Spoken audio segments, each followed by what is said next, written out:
Kesempatan ini kita akan belajar bersama kebenaran firman Tuhan dan sebagaimana tema kita di dalam tahun ini menjadi lebih tajam. Dan dalam beberapa ringkasan saya sudah menyampaikan kepada kita semua apa saja yang patut dalam diri ini dipertajam. Jangan sampai bukan semakin dipertajam tetapi menjadi semakin tumpul.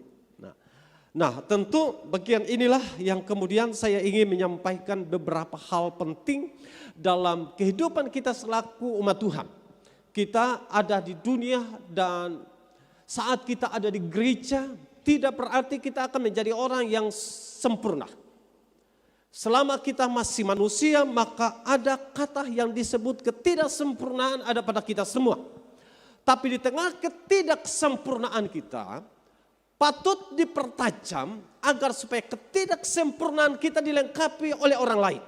Karena orang lain pun juga tidak sempurna dan karenanya ketajaman kita harus lebih lagi agar supaya yang satu yang tidak sempurna, yang satu juga yang tidak sempurna bagaimana kita saling melengkapi. Jadi tujuan saya kita semakin mempertajam agar kita saling melengkapi satu dengan yang lain. Nah, saudara yang dikasihi Tuhan, dalam kitab Galatia pasal 6 ayat yang ke-9 firman Allah berkata begini. Janganlah kita jemu-jemu berbuat baik, karena apabila sudah datang waktunya kita akan menuai jika kita tidak menjadi lemah. Dari teks ini saya ingin agar supaya kita memanfaatkan setiap musim kehidupan dengan baik. Dan bagaimana memanfaatkan setiap musim kehidupan dengan baik. Karena dalam hidup ini ada dua musim. Yang kita kenal dengan musim menabur. Tetapi Alkitab juga mengatakan ada musim menuai. Nah, kalau kita mengatakan musim menabur, maka harus kita coba renungkan baik. Karena di saat musim menabur, atau istilah orang Ambon bilang bertanam ya. Maka hal-hal yang perlu kita perhatikan adalah lahan. Saudara tidak akan menanam tanpa ada lahan. Jadi persiapkan lahan. Apa yang disebut dengan persiapkan lahan bukan saja soal area yang kita punyai atau dipakai atau dipinjam atau ada istilah lain hak pakai saja. Apapun itu terserah, tapi jelasnya harus bisa dipersiapkan lahan. Dan mempersiapkan lahan tidak hanya soal lokasinya, tapi juga dibersihkan. Kalau lokasi itu ada dan tidak dibersihkan, maka itu tanda kita belum siap untuk menabur. Yang kedua, yang perlu dipersiapkan adalah bibit. Kalau sudah ada lahan, sudah dibersihkan dengan baik tanpa ada bibit, maka yang bertumbuh adalah putri malu. Ada orang bilang sapu-sapu ternate. Dan banyak rumput-rumput seperti yang ada di depan gereja ini. Ada pohon yang mulai bertumbuh, itu tidak ditanam saudara. Jadi jangan saudara cemburu, di depan itu tidak ditanam, dia bertumbuh liar saudara. Sama di rumah saudara, di belakang rumah saudara atau di depan rumah saudara tanpa ditanam. Tapi rumput liar itu dengan sesuka hati dia bertumbuh. Jadi setelah dipersiapkan lahan, dibersihkan lahan tersebut, maka dipersiapkan apa? Bibit.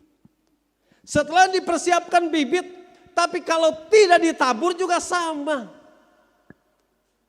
Jadi setelah lahan dibersihkan, kemudian bibit juga sudah dipersiapkan, maka bibit tidak bisa hanya disimpan di rumah. Bibit harus ditabur atau ditanam. Kapan orang menabur? Ada musimnya. Dulu orang tua menabur, saya masih ingat di kampung dan mereka selalu menunggu waktu terbaik dari musim itu. Tidak sembarangan. Saya masih ingat kalau mereka tanam jagung, ini orang tua di kampung, mereka tidak sembarang menanam. Karena ada musim tertentu di mana ketika mereka tanam jagung, maka ada berulat saudara. Jadi ada jagung yang berulat yang kadang-kala isinya itu dihabiskan oleh ulat. Nah bahkan bisa tidak bertumbuh dengan baik karena belalang makan jagung. Nah sekarang ini teknologi yang kemudian mengubah sehingga terkesan tidak ada musim yang bisa membatasi. Tapi saya ingin mengatakan bahwa apapun itu dengan teknologi tapi ada musim menabur. Kalau kita mengatakan ada musim menabur dengan hal-hal yang patut diperhatikan. Saya ingin mengaplikasikannya dengan mengatakan begini. Gereja Tuhan yang patut dipersiapkan adalah diri kita. Tanpa diri kita dipersiapkan, maka kita akan menjadi pribadi atau menjadi gereja yang terkesan biasa-biasa. Kalau kita mempersiapkan diri ibarat lahan, patut dibersihkan, maka gereja akhir zaman perlu mempersiapkan diri ini. Amin. Perlu. Katakanlah kalau mau ingin bereskan diri silakan. Kalau ingin agar supaya hidup ini menjadi benar di hadapan Tuhan itu penting. Karena bagaimanapun hidup ini patut dibersihkan. Karena kalau kita kemudian coba memperhatikan urutannya. Setelah lahan dibersihkan, lahan dipersiapkan. Kemudian ada bibit yang juga dipersiapkan. Kita juga harus menabur. Ada tahapan selanjutnya, yaitu bahwa lahan itu tetap harus dibersihkan supaya ada tumbuhan liar tidak menggorogoti tanaman yang kita tanam, sehingga tanaman itu tidak menjadi mati. Berapa banyak tanaman yang mati karena tidak dibersihkan dari rumput-rumput liar. Nah, hidup saya dan saudara penting untuk dibersihkan. Pertanyaannya, apa yang harus dibersihkan? Tentu saya mau ingin mengatakan terlalu ada banyak hal secara rohani di mana hidup ini patut dibersihkan. Secara jasmani mungkin saudara datang dan begitu saudara bersih karena saudara mandi. Atau ada yang datang tidak mandi. Kalau yang tidak mandi datang jangan angkat tangan. Jangan malu-malu diri. Tapi tentu kita semua mandi. Amin. Membersihkan diri secara jasmani. Tapi secara rohani, pertanyaan saya, apakah ketika saudara datang dan merasa saudara telah bersih secara rohani? Karena kalau tidak, kita harus bersihkan diri. Karena ada bagian kedua, bagaimana kita harus menabur. Kita harus sebarkan bibit. Dan tentu kita akan mengatakan bahwa bibit terbaik dalam kehidupan kita adalah firman Allah. Firman Allah yang mengubah. Firman Allah yang membuat kehidupan kita menjadi sebuah kehidupan yang bersih. Perkataan orang lain tidak bisa membersihkan kehidupan kita. Tapi perkataan firman Allah mampu membersihkan kehidupan kita semua. Dan karenanya itu benih firman Allah harus bisa kita jaga dalam hidup ini. Sehingga tidak digerogoti oleh kejahatan-kejahatan dunia yang sekarang ini menjadi lebih tinggi lagi. Agar supaya kebenaran firman Tuhan itu bertumbuh. Jangan sampai kemudian sama dengan Yesus memberikan perumpamaan. Di mana ada bibit atau ada benih yang tumbuh atau ditabur di pinggir jalan. Ada di semak belukar, ada di rerumputan yang kemudian tidak bisa bertumbuh dengan baik. Tapi ada juga yang harus bisa ditanam di tanah yang subur. Nah, tentu bagian ini yang menarik kemudian kita coba renungkan bersama. Agar supaya hidup saya dan saudara mampu melebarkan, mampu menabur, mampu menanam benih firman Tuhan. Nah, kalau kemudian kita mengatakan menabur firman Tuhan, maka bagian kebenaran firman Tuhan yang kemudian dikatakan dengan sangat menarik. Dalam Mazmur 125 ayat 5 sampai dengan ayat 6 dikatakan begini. Orang-orang yang menabur dengan mencucurkan air mata akan menuai dengan bersorak-sorai. Orang yang berjalan maju dengan menangis sambil menabur benih, pasti pula dengan sorak-sorai sambil membawa berkas-berkasnya. Jadi dari konteks ini saya amati bahwa setiap kita yang menabur perlu korban di sana. Kita yang menabur, saya mau membawa pikiran kita semua untuk mengerti dalam keadaan sederhana dalam konteks Maluku. Kita yang bercocok tanam perlu korban. Pertama waktu, tenaga yang terkuras. Kita harus korban berjemur. Kan tidak mungkin setiap hari kita yang bertanam harus pakai payung. Jadi kita tanam pakai payung. Semua hal kita dengan payung. Kan tidak mungkin. Perlu korban. Berpanas-panasan. Dan bagian-bagian itu yang kemudian saya bisa dapat katakan bahwa itu korban. Nah, sekarang dalam hidup kita, dalam konteks di mana kita menabur untuk mengaplikasikan kebenaran firman Allah perlu korban. Tidak ada korban yang dilakukan dengan senang. Dan yang namanya korban itu perlu penyangkalan diri. Yesus berkorban dan menanggalkan segala kealahannya.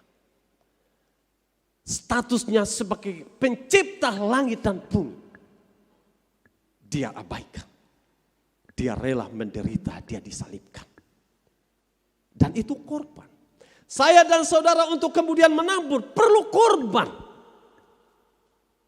Dan mempraktekkan kebenaran firman Allah itu butuh korban.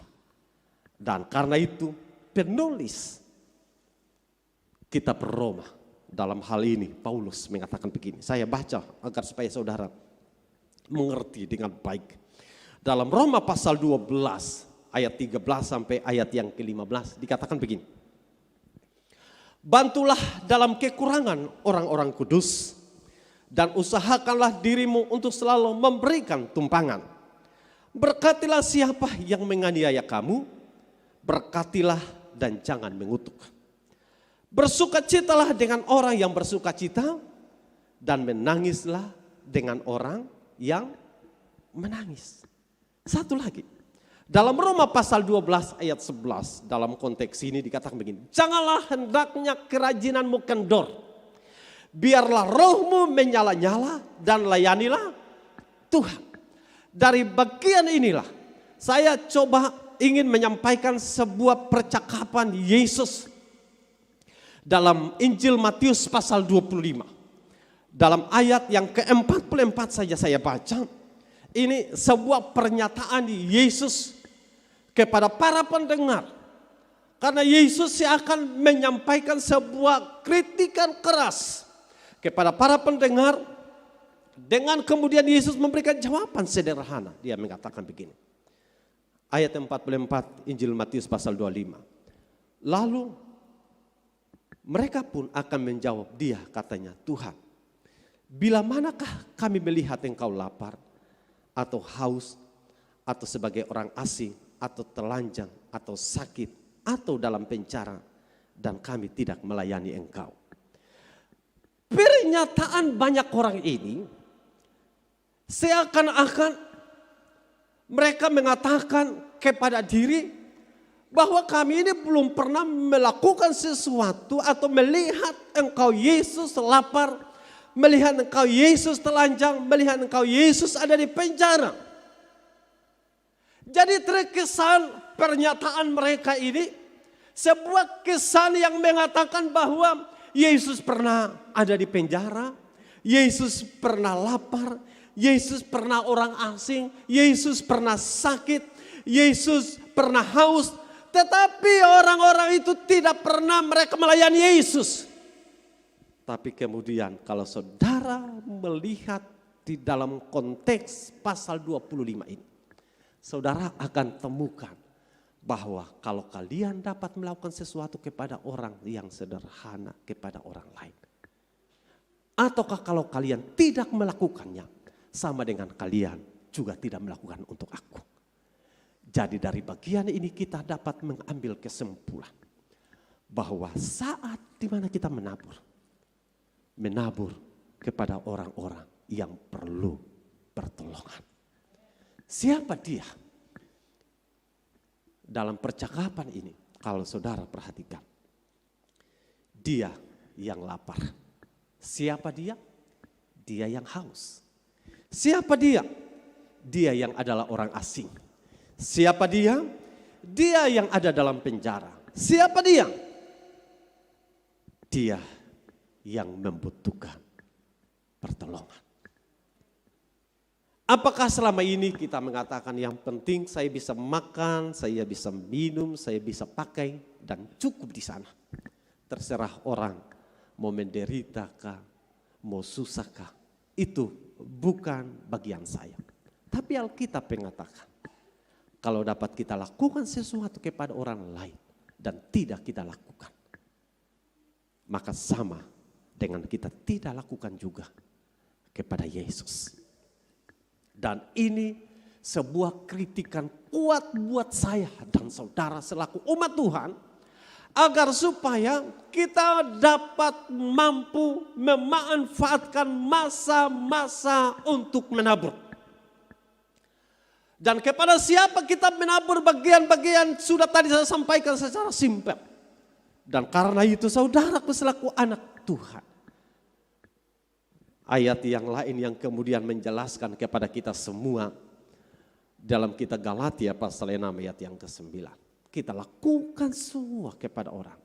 Tapi Alkitab mengatakan juga, catatan khususnya, tetapi juga kepada kawan-kawan kita seiman. Jadi artinya kita tidak hanya sebatas melakukan dalam sebuah objek tertentu. Kita tidak hanya melakukan kepada orang tertentu saja. Karena orang itu kita suka, maka kita lakukan kepada orang itu. Tidak, kepada semua orang. Dan dalam gereja ini, penting bagi kita semua untuk mampu melakukan yang bisa kita lakukan. Sehingga dengan demikian kita menggenapi masa-masa di mana kita menabur. Karena menabur bukan hanya sebatas dengan apa yang kita kenal dengan soal bibit jasmani. Menabur tidak hanya dalam konteks di mana ada pohon kelapa atau buah kelapa kita tanam. Tapi dalam konteks kerohanian, bagian-bagian ini menarik untuk kemudian kita praktekkan dalam kehidupan kita semua. Karena catatannya begini, di saat engkau mendengar firman Allah, di saat engkau membaca benih firman Allah, dan itu tidak akan bisa bertumbuh kalau saudara tidak melakukannya. Benih firman Allah akan bertumbuh di saat engkau melakukannya. Dan bahkan imanmu akan bertumbuh di saat apa yang hari ini engkau dengar, engkau melakukannya. Imanmu akan bertumbuh. Tapi kalau engkau tidak melakukannya, imanmu tidak akan bertumbuh. Kenapa? Karena engkau tidak percaya dengan Tuhan yang sanggup menolongmu. Saya ingat cerita ketika seorang janda di Sarfat melayani seorang nabi. Melayani bukan di dalam kelebihan janda, melayani di dalam kekurangan. Alkitab mengatakan setelah melakukannya, janda ini bukan malah mati, tapi justru janda ini bertahan sekian lama dengan persiapan, persediaan makanan yang Tuhan sudah persiapkan. Tuhan memberkati kepada saya dan Tuhan memberkati kepada kita semua di saat kita melakukan apa kata firman Tuhan. Nah, kalau kemudian demikian, kapan kita menuai? Jangan dulu kita berpikir kapan kita menuai. Yang kita pikirkan kapan kita menabur. Amin. Karena di saat kita menabur, menuai itu otomatis. Pertanyaannya, kapan kita menabur, berapa banyak kita menabur? Karena di setiap kita yang menabur banyak, otomatis kita juga akan menuai banyak. Di saat kita menabur sedikit, otomatis menuai sedikit. Jadi hukum tabur dan hukum tuai itu tetap berlaku.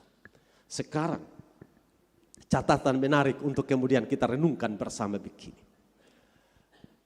Berapa banyak di antara saudara, berapa banyak di antara kita semua hari ini yang pernah berkomitmen di hati ini dalam hidup ini. Tuhan, saya mau menabur. Saya percaya Pak Raymond ada hari ini menabur waktunya bersama dengan kita. Dan tentu Tuhan menghargainya. Karena dalam saya ikuti setiap saat ada di kantor Senin sampai Jumat ya Pak ya. Waktu terbaik dengan keluarga hari Sabtu dan Minggu. Beliau menabur waktu bersama dengan umat Tuhan yang lain. Dan itu korban. Kalau kemudian kita mengatakan, kenapa? Kalau dari sisi kita menabur waktu. Saya di waktu-waktu ini begitu kuat di hati ini. Agar supaya kita benar-benar memanfaatkan waktu dan jangan bermain-main dengan waktu. Karena waktu hari ini tidak akan kembali hari esok. Kalau engkau punya waktu dan engkau kemudian mengatakan, terlalu sibuk saya mengatakan tidak ada kata itu di dalam Tuhan sebenarnya. Tuhan selalu mempersiapkan terbaik dalam hidup kita. Yang paling penting adalah efektifkan waktu-waktumu bersama Tuhan. Kalau engkau di kantor, gunakan secara maksimal. Sehingga kapanpun engkau tidak akan kesulitan. Nah sama, dalam mengiring Tuhan, maksimalkan waktu-waktu ini. Karena ada masa di mana engkau menjadi tidak lagi datang ke gereja itu. Seperti ada beberapa lansia yang sudah tidak bisa lagi datang. Saya bertanya. Dan mereka menjawab, kami ingin datang ke gereja. Tapi sudah tidak mampu. Dan kalau saudara yang masih kuat, tetapi saudara mengulur-ngulur waktu. Jangan sampai satu ketika dan kita sakit dan tidak bisa datang ke gereja. Jangan sampai terkendala situasi. Dulu saya pernah mengatakan sebelum COVID dan saya mengatakan jangan sampai sekali waktu kita dibatasi dan tidak bisa datang ke gereja. Karena situasi yang terjadi.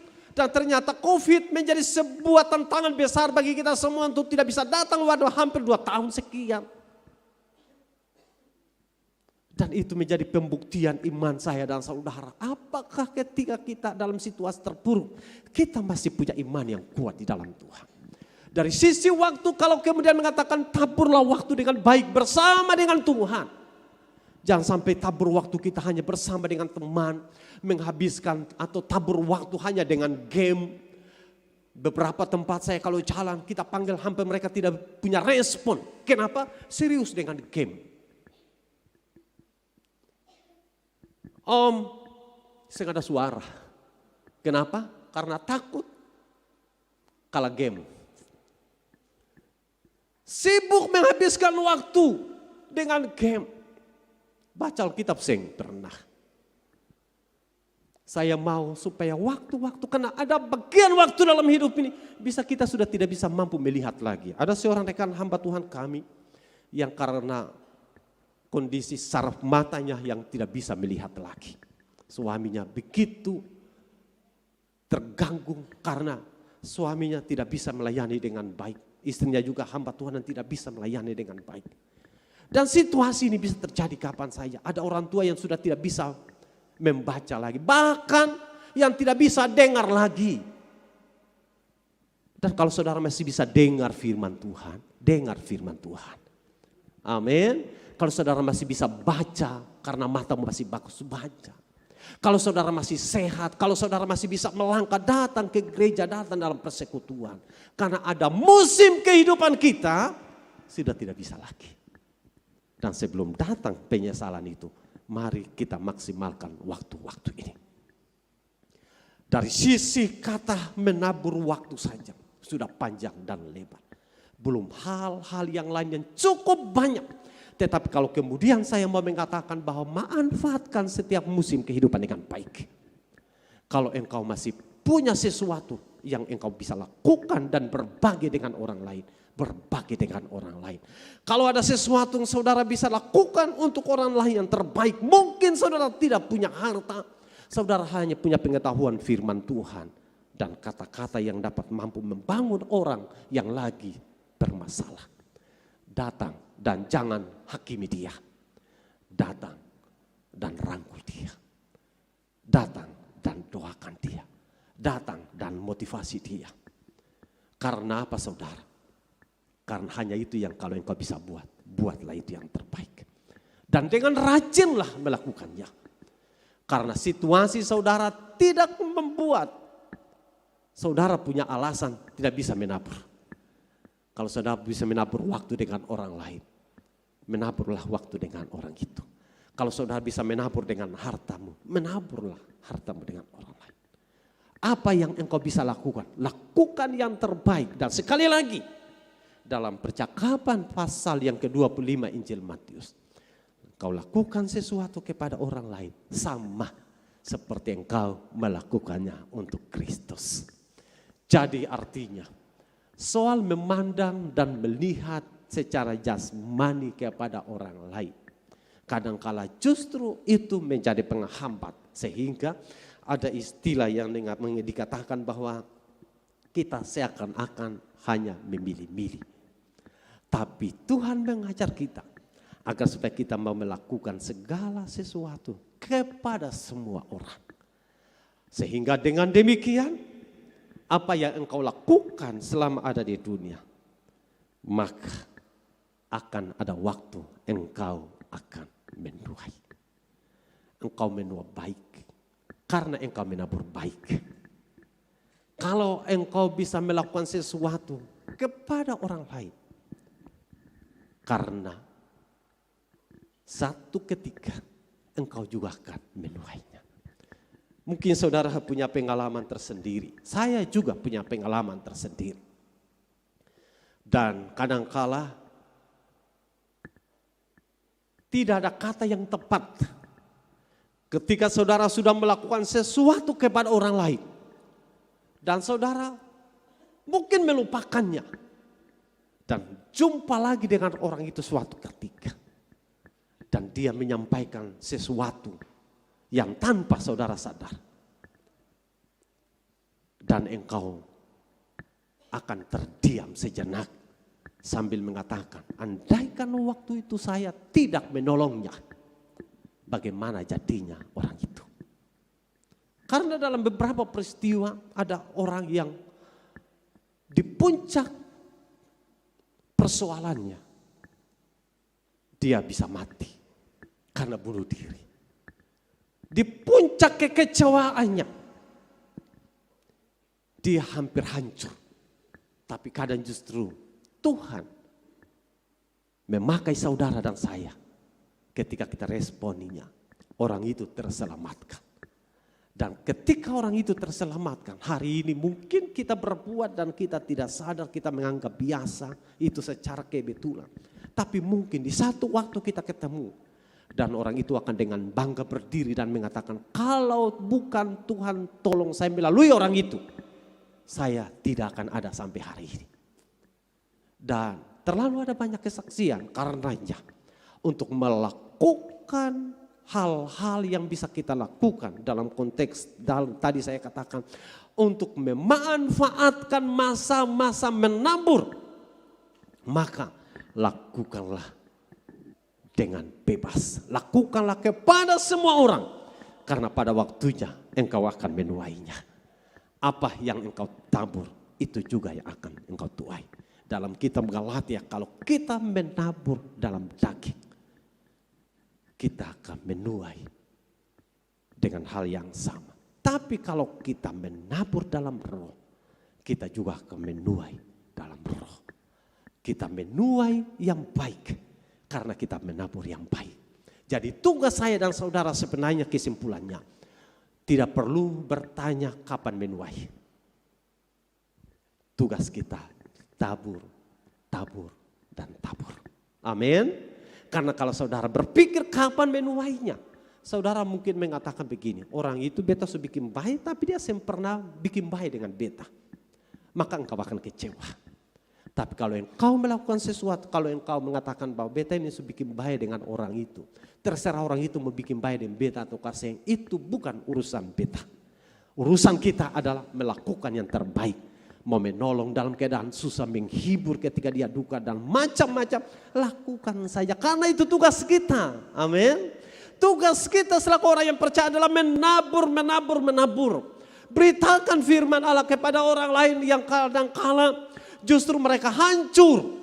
Mereka bahkan kadang tidak tahu firman Tuhan. Kadang-kala mereka tidak tahu bagaimana membedakan tangan kanan dan tangan kiri. Saya dan saudara dipanggil. Orang percaya dipanggil untuk memberitakan kabar sukacita ini. Dan dikatakan untuk membebaskan para tawanan. Karena tahun rahmat Tuhan sudah datang. Dan itu artinya bahwa masa kita hari ini adalah masa menabur. Ada istilah yang lain mengatakan secara eskatologi. Dikatakan bahwa saatnya kita menabur benih firman Tuhan. Karena pada masanya Tuhan akan datang. Dan bagi orang yang telah menabur, dia akan menuai dengan jawaban Tuhan mengatakan, hai sabarlah hambaku yang setia. Dan saya rindukan kita yang telah menabur, kita yang akan menabur dan terus akan menabur. Katakanlah bahwa pada waktunya Tuhan akan mengatakan, hai sabarlah hambaku yang setia. Menabur dan menaburlah. Karena masa menabur akan berhenti. Dan yang ada hanya masa menuai. Musim hidup ini akan berganti. Hari ini kalau saudara harus menabur imanmu. Karena engkau mungkin sakit, karena engkau mungkin ada dalam pergumulan. Taburlah dengan imanmu. Karena iman kadang-kala harus bertumbuh di tengah-tengah penderitaan. Tapi itu musim. Dan hidup ini ada musim-musim yang terus berjalan. Hari ini musim kita mungkin berkelimpahan. Kita musim sedang lagi sehat, lagi kuat, lagi sukacita. Ada musim kadang-kala kekurangan. Ada musim kadang-kala sakit. Ada musim di mana kita berduka. Ada musim kadang-kala kita lemah. Dan semua itu ada musimnya. Tapi di setiap musim manfaatkan dengan baik. Sehingga nama Tuhan dipuji dan dipermuliakan. Tuhan Yesus memberkati kita semua lewat kebenaran firman Tuhan. Sehingga kita boleh manfaatkan setiap musim dengan baik. Tuhan Yesus memberkati.